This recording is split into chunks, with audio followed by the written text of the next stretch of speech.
Okay, so to continue, we last mentioned panim. We were talking about the face and how that has to do with tselem Elokim, the form, mind form of God, because the face and the mind are a way to express the mind. But we're not going to get into that until we bring Moshe Rabbeinu into the picture, because that is very important. Panim el panim diber. So we're not getting into that now at all. We're going to talk about Adam HaRishon, what happened. But before that, Mashlich Kafitim, we were talking about the ice balls thrown and how it makes land. What's that going on?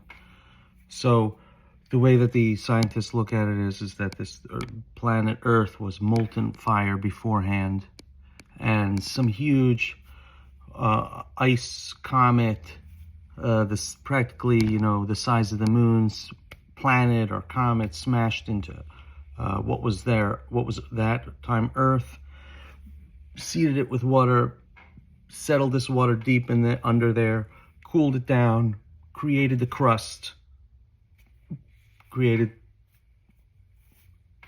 heated up the water under, steamed out, created an atmosphere until we have Earth.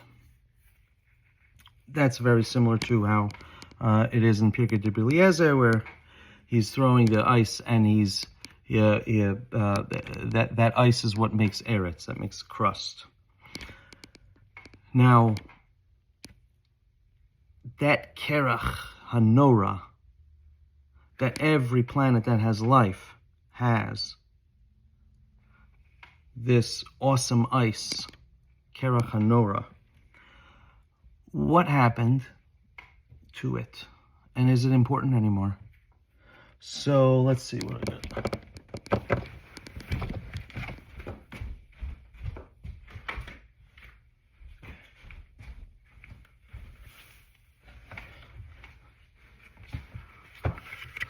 Take a round molten planet. Take an impact.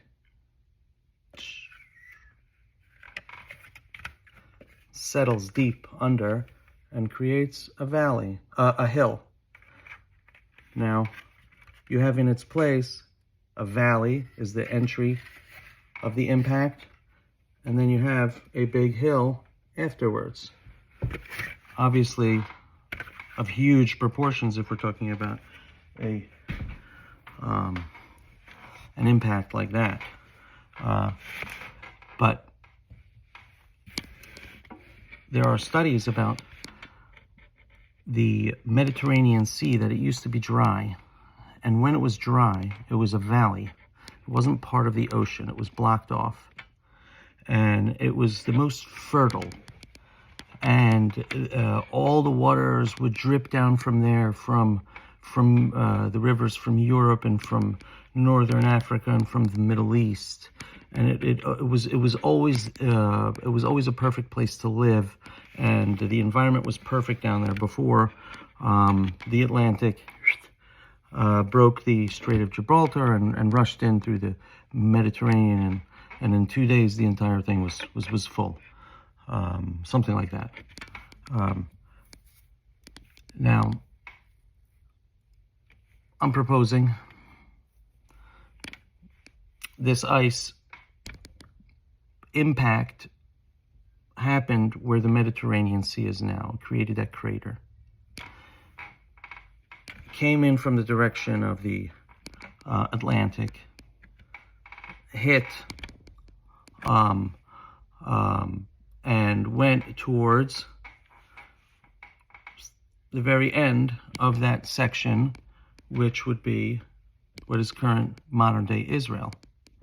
And there's a peak at that point, which is the Temple Mount, where the Beit HaMikdash was, and where it's intended to be, at that high point. So there's this idea that this Maim Chaim from the Kiseh HaKavod, which is sent as it's seed, as it's zera from this kiseh hakavod, the main zecharim to the earth to implant it, settles right underneath Yerushalayim. That's why that's the high point, because underneath it is the Mayim Chaim. Now, that is the place that we learned that Adam was thrown back to, because that's where he was taken from, meaning Adam HaRishon was made from the choice of all the entire process was the choicest of everything in earth, with the Mayim Chaim made to make man, and that's where he was thrown back. But why? Because that is something what they call the Beit HaMikdash that was made before the world. That is the transponder, let's say, from each living planet back to the Kiseh HaKavod, is via this, where the water hits, and then where it's pointing at when everything is spinning, but where it settles, and it's on the most outside area, closest to there, and it's settled under there. So that's why the Beit HaMikdash was made before earth, because there's one in every single place where there's life. And all of life settled on earth in that Mediterranean before the Great Flood. We're not going there now. We're talking about Adam HaRishon.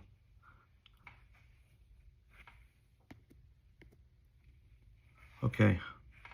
So, Adam HaRishon gets taken up to Gan Eden, and he's taught Lashon HaKodesh as Hashem is speaking to him, and the Malachim are speaking to him.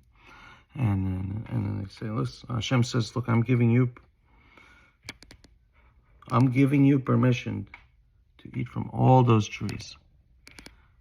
You go learn. Learn from the tree of art, learn from the tree of Torah, learn from the tree of mathematics, learn from the tree of of communication, learn from the tree of etc., etc., etc., etc. Everything that the squirrel doesn't have, and the bear doesn't have, and the monkey doesn't have. We didn't make it. We have access to it. And that is planted in Gan Eden. And Hashem said, Adam, go and eat from all of them. Just stay away. Do not touch the tree of knowledge of good and bad. We have a lot of experience when good and bad comes over here. We're fine without that one. Everything else, it's good for you. That's not good for you. You're going to eat it. I'm telling you, you're going to die. It's going to bring death. Stay away. Okay. Adam is there alone. He's brought alone. He's the cream of the crop that was brought. He wasn't brought with a spouse. He wasn't brought with a second. He was brought male to Eden. Should I go through all the psukim, or do you want to take my word on it? Let's go. Let's just continue talking.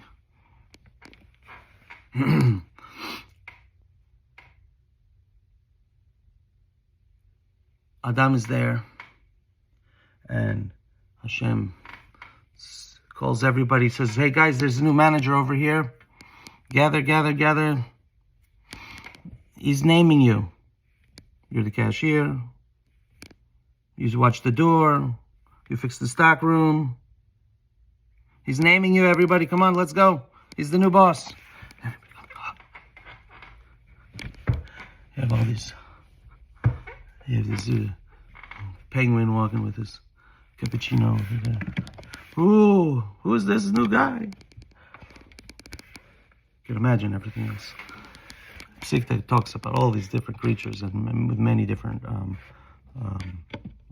numbers of limbs and things like that, that are over there and just doing their thing and minding their business. And they're all coming to Adam, and Hashem says, okay, this guy, he's naming you. Why? You need order. Order. Everybody, first of all, needs to have a name, so everyone can call whichever one they want to call without it being confusing. Order. Step number one. And Adam goes and he names everybody. He names everybody. And he names them based on the language that he learned from Hashem, the Lashon HaKodesh, and each animal is a little bit similar to the Hebrew name in the form of the letters, and depending on how deep you want to go, you could always keep on finding different things. There are many other people that talk about that part of Torah, and Hashem says to Adam, very good, you did good. You named everybody very nice. Now, name me. Adam says. And he calls him Yud, K, Vav, K. And Hashem says, this name I like. This name is very good. I'll go with this name with you. And that's how, I don't know which midrash this one is from. That's how Hashem has his name, Yud Kei Vav Kei. What is Yud Kei Vav Kei? It is putting together the three different time pretenses. Future, present, and past. Yud Kei Vav Kei is future, present, then past. Why? Because when Adam would communicate with Hashem, there was no time. Everything, future, present, past, it was all one, and it all made sense, and it's all beautiful. When Adam looked at Hashem and he said his name, he said everything. It's all, I see everything when I see you. And Hashem said, you're right. Good name. I'll go with it. That is why Hashem starts calling himself with the name Yud Kei Vav Kei in the Torah and until. And okay, so continuing, the midrash goes, and they are, as Adam is naming them and meeting them, there are there's male and female across the entire system, just like Avram Avinu brings in his Sefer Yetzirah. There's that's a general rule across everything, and that's the way also is in Gan Eden with the creatures. And Adam is not finding his mate. However, they are meeting many, but they are not finding the mate. It doesn't match. There's no compatibility. Did you ever have a serious conversation with a parrot? You can't tell what he's thinking. So, Hashem says, Lo tov heyot adam levado. I don't like what's going on down over there. Too much testing. Eselo ezer kenegdo. I'm going to make him the female, but different. I'm going to make her out of him, out of the choicest choice that came here. All the other creatures, I brought them male and female. But I knew you, Adam. I needed to bring you alone. And I needed to make two out of you. Or else there'd be no way you guys would stick together.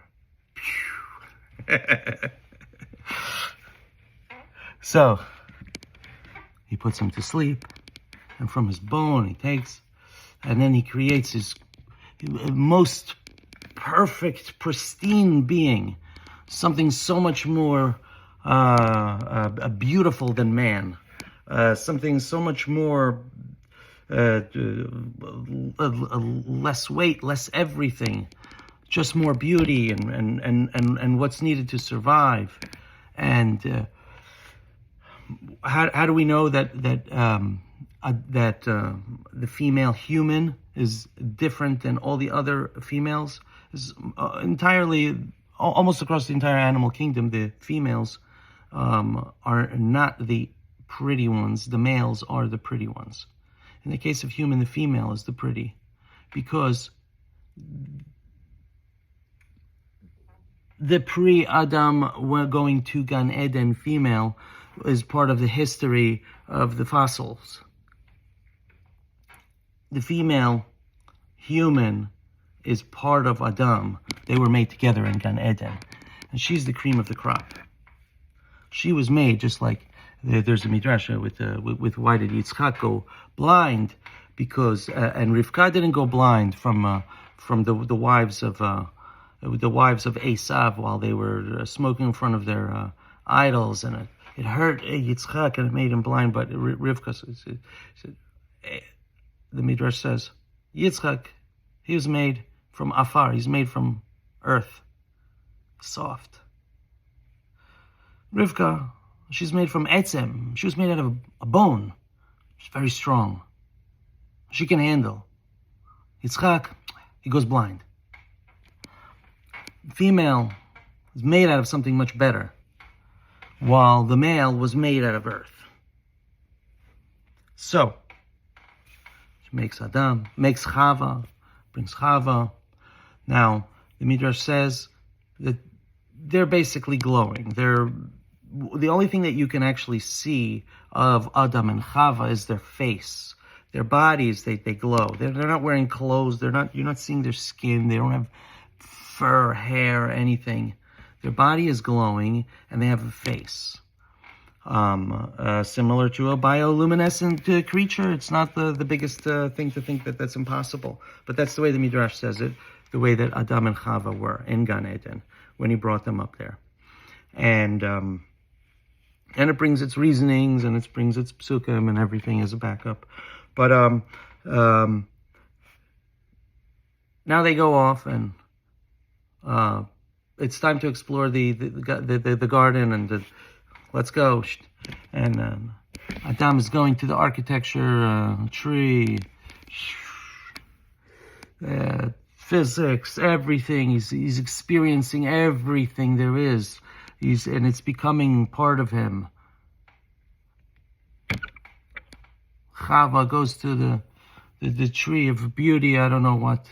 I'm not trying to sound so stupid when I say things like that, but it does sound stupid. She goes to the tree of communication, and she learns how to talk. She'll not like the ogres, the men that don't know how to talk, and etc. And they go their different ways, and they're exploring, and it's all becoming part of them.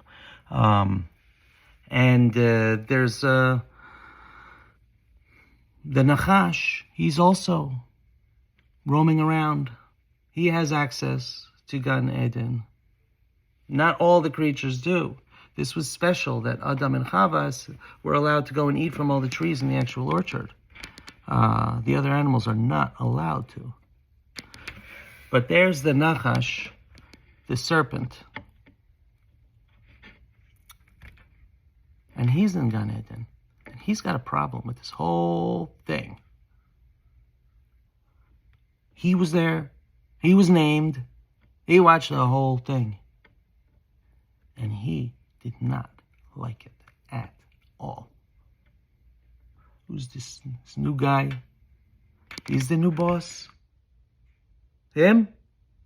Where'd he come from? He came from Earth? I came from Earth.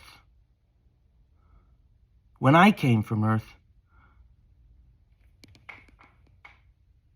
that harvest and complete annihilation. And when I was brought here, I asked, and I was told, it's for the next one that's coming. That's what it's about. And I've been waiting. And it's this guy? Oh, I'm gonna get him out of here. Oh! So the Nachash has it out for Adam. Out!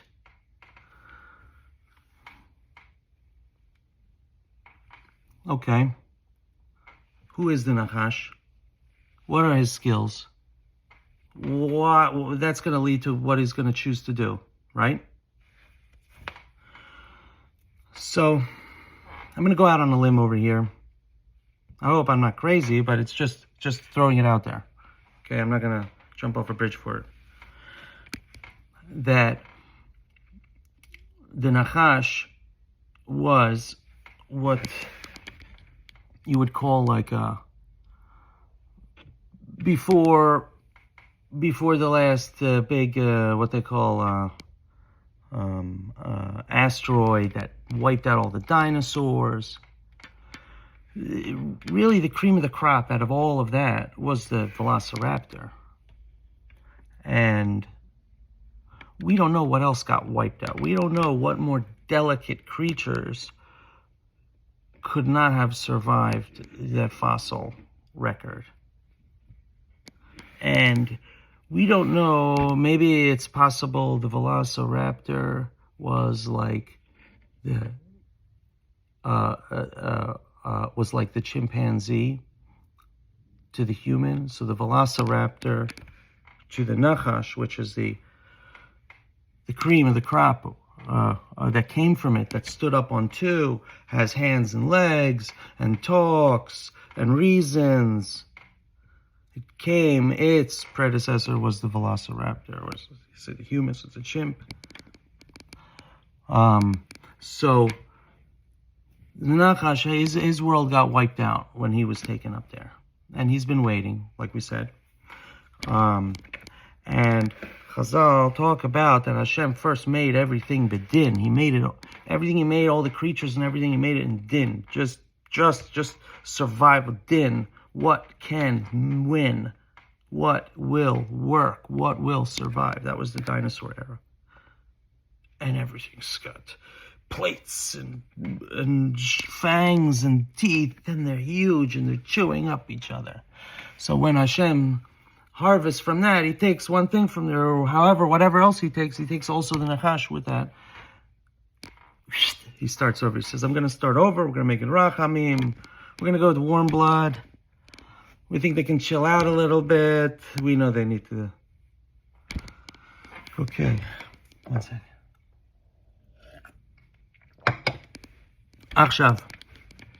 He's from Din. Din. He's always bedin. He's always there to catch something little time. Because he survived the world of Din. This world where the pet was a triceratops or something. I don't know what. Who knows?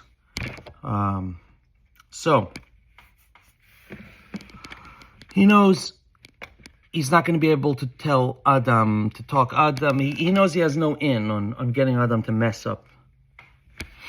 But he knows that they were told to not eat from the Etz Hadat Tov and Ra. Don't eat from the tree of knowledge of good and bad. Because he knows he's going to get in trouble. So he says, okay, well, I'm not going to get Adam. But Chava, she was never told by the Creator to not eat from the Etz Hadat Tov and Ra. Adam told her, says the Midrash, from the Pasuk that we learn, Adam told her, he says, listen, we can eat from everything, that one tree. Don't go near it. Don't touch it. Don't eat it. We're going to die. Just stay away. You got it. Please. Yes. Don't touch it. Don't eat it. Nothing. Got it. So she's exploring. Adam is eating in his a tree, going sailing, something, I don't know what. And she's exploring. No, the Midrash talks about how the trees, they have a scent, and the scent gives off the best of the best of the best of the taste. It comes off in the smell. The fruit, the trees, they give off. Chava walks by.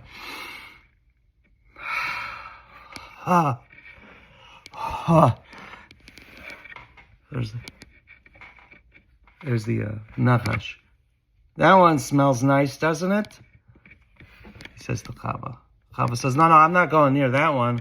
Oh, yeah, it smells nice. Woo! I don't know, that got something going, just me walking by it. Woo! So, he says, why don't you go take a bite of it? Try it out. If it smells that good, it's gotta be good. She says, nah, we're not allowed to touch it. We're not allowed to eat from it, or we're gonna die. He says, oh yeah? He hits her. She touches the tree. He touches her. And he touches the tree. And he says,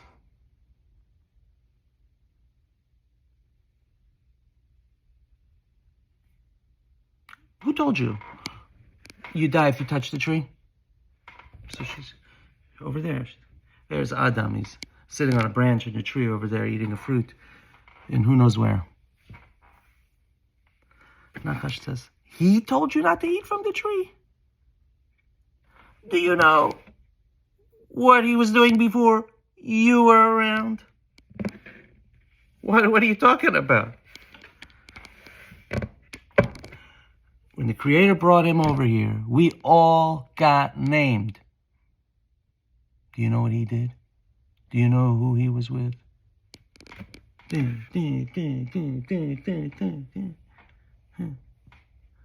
He's holding you back. He eats from this tree. He's got the real knowledge. He's holding you back. And with that, she's drawn, and she takes a bite from it. And she experiences the entirety of good and evil. And the Nachash sees her on the floor. Continuing with the Midrash, okay? And he rapes her.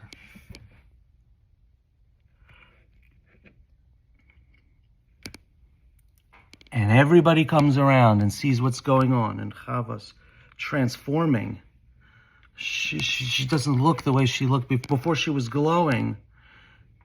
Now she's this beautiful, naked creature on the floor going through these crazy good and evil spasms. Who knows? And then Nachash says, everybody, one at a time. Bam. This is what Chava went through. This is what she went through. Very serious. Chava gets out of there. She comes to Adam. And she still has the entirety of the fruit of good of good and evil going through her, and she's entirely in this experience. And she brings it with her. She says, I'm going to die. You need to die like me. Because she went into it as for the good, and she came out as the bad from it, from this entire experience that was entirely bad to her. And she said, you're going to come with me. And she teased him with the fruit, and he ate from the fruit, and he was with her at that point also. And he changed also. And he went from this, where his body was glowing, instead he was entirely naked. It's not glowing anymore. And they're together in a procession, and Gan Eden, all the creatures are there, and everybody's seeing what's happening. And this is not a scene for the kids. And wind blows. Creator's coming. Oh, shoo. Door slams open. Wind blows in. And they hop and look, entirely embarrassed. Hide behind the tree. There it comes. Hey, where's everybody? I came for a party over here. I heard there was a party. He says, no, I was afraid. We were hiding. We're here. Oh, yeah, what are you hiding about? You see, you saw your belly button, you got scared, huh? How do you know you're naked? You ate from that tree? I had no control. I couldn't stop. There was no way that I was not prepared. Chava, why'd you give it to him? Or why did you eat it from it? He doesn't say, why'd you give it to him? He says, why did you eat it? How come? Because when she ate it, of course she's going to give it to him. She wasn't punished on that. She said, the snake, he tricked me. Snake, no questions on the snake. Why? He's from Din. Hashem's going to start with him now in front of everybody. It's going to go on forever. So he says, snake, hands, cuts his hands off. Cuts his leg. You, floor. Look what you did to Eden. You messed it up. You made the whole place impure. Everybody. I'm going to deal with you in a little bit. In the meantime, you sit quiet. Adam. Chava. You're always going to be afraid of this guy. You're always going to be thinking, should I listen, should I not listen? You're never going to know who to listen to, and you're going to be worried about it. Because you were worried then. You have to beat that. And he says, Adam.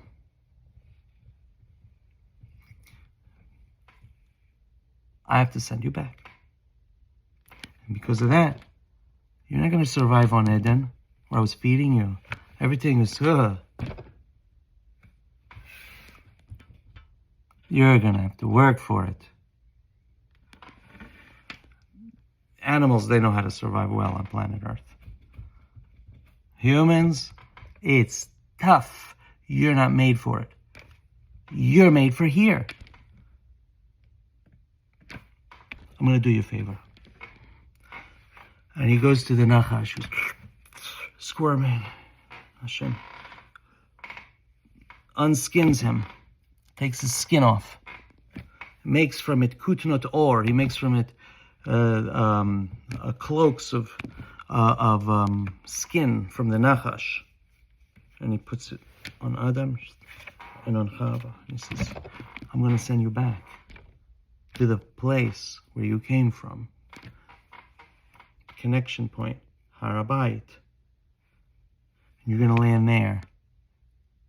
You're going to need these to survive over there. Now, when he kicked them out, he put a guard.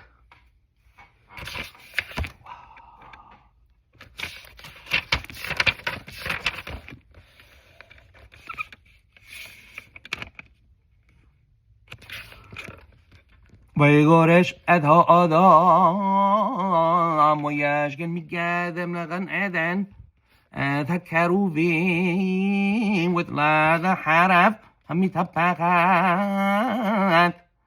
לשמר את דרך עץ החיים. So Hashem kicks out, divorces Adam, throws him out, sends him out of Eden, and he puts the kruvim. Kruv, it's a name of a type of an angel of sorts, a kruv. And he puts kruvim, and they have these swords that are spinning of fire, and they're there to guard the path of Etz HaChaim, of the tree of life, where is the center of everything. They're there to guard. There's no way to get back to Gan Eden. There's no way to get back. Etz HaChaim is in the center of everything, but there's no way to get back to Eden entirely, and then Gan Eden. Rather, through those kruvim. They're there to block it. They're at the path.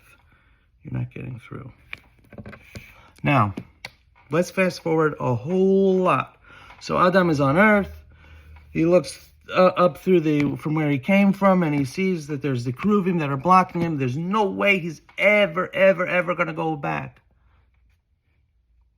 Is that the fate of man on planet Earth? Is there a way back? Is there a fix? Do we have any part of it? So, let's fast forward a lot.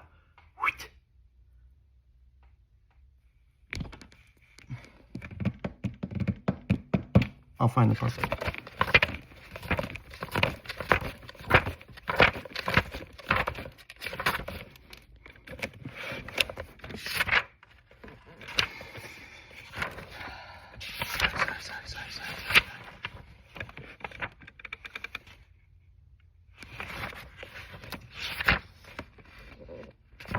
Okay, I'm sorry. I'm not going to find the pasuk right now. I didn't prepare finding the pasuk.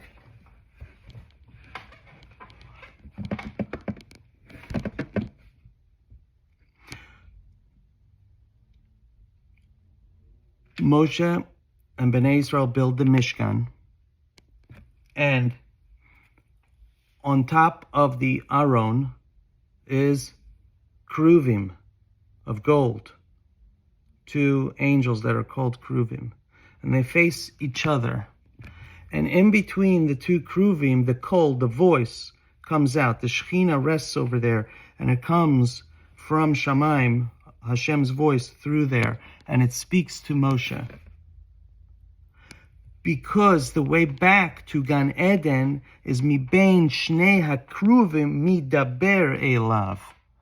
From in between the 2 kruvim that are on top of the Torah, through the shmirah of the Torah, through the chokhmah of the Torah, through the chaim of the Torah, the kruvim are prosek nafaim. They're saying the pathway is open, not the pathway is closed. And that is the way back.